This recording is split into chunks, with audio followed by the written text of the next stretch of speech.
Hello friends, new Horizon in homeopathy চ্যানেলে ইউটিউবের সমস্ত দর্শককে আবার একবার স্বাগত জানাই।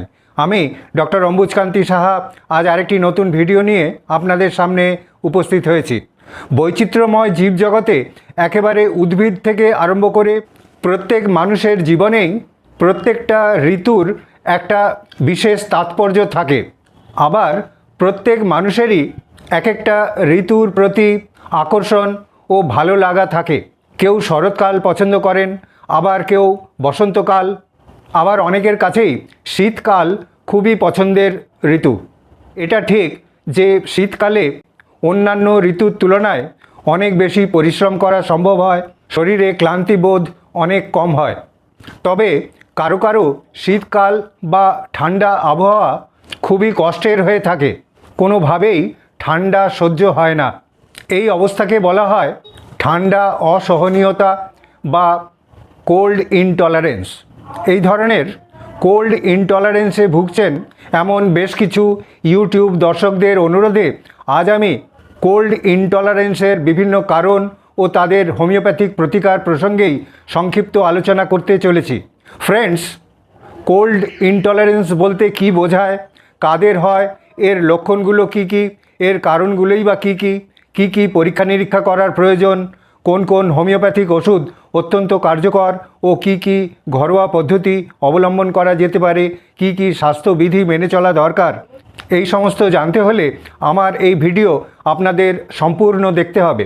আর যদি ভিডিওটি ভালো লেগে থাকে তবে অবশ্যই লাইক করবেন, বন্ধুদের মধ্যে শেয়ার করবেন, কোনো প্রশ্ন থাকলে হোয়াটসঅ্যাপে লিখে জানাবেন। আর আপনি যদি এই চ্যানেলে নতুন হয়ে থাকেন তবে অবশ্যই চ্যানেলটিকে সাবস্ক্রাইব করবেন, যাতে নতুন নতুন ভিডিওর নোটিফিকেশান আপনি সবার প্রথমেই পেয়ে যান। কিছু কিছু মানুষ শীতকালের স্বাভাবিক ঠান্ডা পরিবেশে নিজের ফ্যামিলির অন্যান্য সদস্যদের তুলনায় বা পাড়াপড়শিদের তুলনায় অনেক বেশি ঠান্ডা অনুভব করেন। সব সময় হাত পা একেবারে বরফের মতো ঠান্ডা হয়ে থাকে, স্নান করার অনেকক্ষণ পরেও শীত ভাব কাটে না, সব সময় কোনো না কোনো গরম পোশাক বা সোয়েটার পরে থাকতে হয়। আবার অনেকের শরীরের তাপমাত্রা স্বাভাবিকের চেয়ে অনেক কম হয়ে যায়। যেমন আমাদের স্বাভাবিক তাপমাত্রা হলো 98.4 ডিগ্রি ফারেনহাইট, কিন্তু এদের ক্ষেত্রে দেখা যায় সেই তাপমাত্রা 95 কিংবা 97 ডিগ্রি ফারেনহাইটে নেমে এসেছে। এই অবস্থাকেই বলা হয় ঠান্ডা অসহিষ্ণুতা বা কোল্ড ইনটলারেন্স। আর এই অবস্থা দিনের পর দিন চলতে থাকলে আক্রান্ত মানুষ দৈনন্দিন জীবনের চলাফেরায়, কাজকর্মে মানসিকভাবে ও শারীরিকভাবে বিপন্ন হয়ে পড়েন। এই ধরনের মানুষদের কাছে তা সে একেবারে কম বয়সী ছেলে মেয়ে থেকে আরম্ভ করে যে কোনো বয়সের স্ত্রী পুরুষদের কাছে শীতকাল এক অভিশাপের মতো হয়ে দাঁড়ায়। শুধু শীতকাল নয়, অন্য ঋতুতেও যদি একটু ঠান্ডা আবহাওয়া দেখা দেয় তাহলেই তাদের ক্ষেত্রে এই ঠান্ডা সহ্য করা খুবই কঠিন হয়ে পড়ে। অতিরিক্ত পোশাক পরে বা ফিজিক্যাল এক্সারসাইজ করার পরেও কোল্ড ইনটলারেন্স একেবারেই কাটে না। কোল্ড ইনটলারেন্স কোনো রোগ নয়, তবে কিছু কিছু রোগের লক্ষণ, আবার শরীরের কিছু কিছু অবস্থা এবং ভারসাম্যের অভাবের কারণে কোল্ড ইনটলারেন্স দেখা দিতে পারে। যেমন হাইপোথাইরয়েডিজম। হাইপোথাইরয়েডিজমে থাইরক্সিনের মাত্রা খুব কমে যাওয়ার ফলে শরীরে তাপ খুব কম উৎপন্ন হয় এবং সবসময় শরীর খুব ঠান্ডা থাকে, শরীর খুব দুর্বল লাগে, চুল পড়ে যায়, স্থূলকায়ত্ব দেখা দেয়। আবার রক্তাল্পতা বা অ্যানিমিয়া রোগে দীর্ঘদিন ভুগতে থাকলে সেক্ষেত্রেও শরীরে ঠিকমতো তাপ পরিবহন হয় না এবং আক্রান্ত ব্যক্তির খুব বেশি ঠান্ডা লাগে আর হাত পা ঠান্ডা হয়ে যায়। তাছাড়াও হাত পায়ের রক্ত চলাচল খুব কমে যায়, তার কারণেও হাত পা একেবারে বরফের মতো ঠান্ডা হয়ে থাকে। অপুষ্টিজনিত কারণে ফ্যাটের অভাবে শরীরের তাপ ধরে রাখার ক্ষমতাও অনেক কমে যায় আর তার জন্য ঠান্ডা সহ্য হয় না।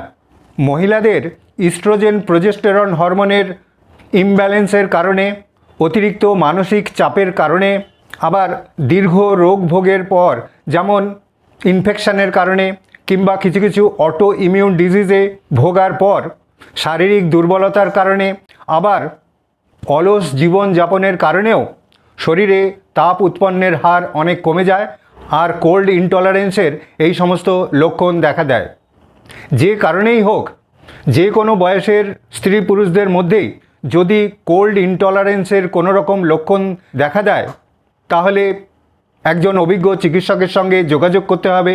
উনি শারীরিক নানা রকম পরীক্ষা করে ও কিছু কিছু ব্লাড এক্সামিনেশন, যেমন ব্লাডে হিমোগ্লোবিনের মাত্রা নির্ধারণ করে, থাইরয়েড প্রোফাইল করে ও প্রয়োজনে অ্যাবডোমেনের ইউএসজি করে বলে দিতে পারবেন ঠিক কী কারণে এই কোল্ড ইনটলারেন্সের লক্ষণগুলো দেখা দিচ্ছে, আর সেই অনুযায়ী যথোপযুক্ত চিকিৎসার ব্যবস্থা করতে হবে।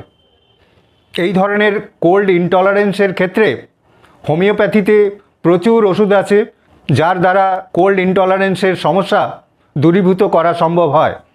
একেবারে অ্যাকোনাইট থেকে আরম্ভ করে ব্রায়োনিয়া, রাস্টাক্স, পালসেটিলা, সরিনাম, এই ধরনের অনেক ওষুধ আছে। সেই কারণে কোনো নির্দিষ্ট একটা ওষুধের বা কয়েকটা ওষুধের লক্ষণ বলে দিলেই হবে না। যাদের এই ধরনের কোল্ড ইনটলারেন্সের সমস্যা আছে তারা একজন অভিজ্ঞ হোমিওপ্যাথিক চিকিৎসকের পরামর্শ মতো ওষুধ খাওয়া সবচেয়ে ভালো। কোল্ড ইনটলারেন্সের জন্য হোমিওপ্যাথিক ওষুধ ব্যবহারের সঙ্গে সঙ্গে কতকগুলো ঘরোয়া পদ্ধতি, কতকগুলো স্বাস্থ্যবিধি মেনে চলা দরকার। যেমন যে কোনো সিজনেই হোক না কেন, শীত ভাব খুব বেশি থাকলে অতিরিক্ত জামাকাপড় পরতে হবে, গরম জলে গার্গল করতে হবে, হালকা গরম জল পান করতে হবে, দিনে 2-3 বার লিকার চা খেতে হবে, গরম দুধের সঙ্গে মধু কিংবা সামান্য হলুদ মিশিয়ে তা খেলেও শরীরের তাপমাত্রা অনেকটাই বাড়ে। প্রচুর পরিমাণে জল পান করতে হবে। আর সর্বোপরি যে সমস্ত রোগের কারণে ঠান্ডা অসহিষ্ণুতা বা কোল্ড ইনটলারেন্স, সেই সমস্ত রোগ মাঝে মাঝেই পরীক্ষা করে দেখে নিতে হবে এবং প্রয়োজন মতো চিকিৎসা করাতে হবে। এই সব করলে আর ওষুধপত্র খেলে কোল্ড ইনটলারেন্সের মতো অস্বস্তিকর সমস্যাও ধীরে ধীরে কেটে যাবে আর শরীর আগের মতোই সুস্থ সবল হয়ে উঠবে। আশা করি আমার এই ভিডিও সামান্য হলেও আপনাদের উপকারে আসবে। আবার আরেকটি নতুন ভিডিও নিয়ে আপনাদের সামনে উপস্থিত হব এই আশা নিয়েই আজকের মতো এখানেই শেষ করছি। ধন্যবাদ, নমস্কার।